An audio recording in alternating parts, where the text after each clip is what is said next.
Lokal nga kagamhanan sa lungsod sa Siaton ug mga kasundaluhan sa 11th Infantry Lapu-Lapu Battalion nagpahigayon og outreach program dinhi sa Sitio Kabangkalan, Barangay Tayak, Siaton, Negros Oriental.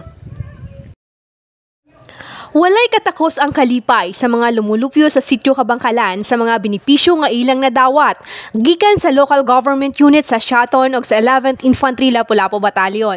Pinaagi sa pagpaningkamot sa mga miyembro sa Sangguniang Bayan nga gipanuluhan ni Honorable Christine Inday Diaz ug Honorable John G. Diaz. Ang tumong ag katuyuan sa maong pagpaningkamot nga mahatagan sa maayong pagtagad pinaagi sa outreach program. Ukon pag-apod-apod og mga school supplies, tsinelas, feeding og mga papremyo sa mga mangunguma og mga kabatan-unan, hilabi na nga naa sa hilabihang kapobre. Kapin sa kulang og 200 ka mga katawhan ang nakabenepisyo sa maong panagtigom og programa nga adunay kalambigitan sa seguridad og malampuson nga kalambuan. Gikan diri sa Sitio Kabangkalan, Barangay Tayak, Siaton, Negros Oriental, Talia Mendoza alang sa kamatuoran ngadto sa Kalinaw.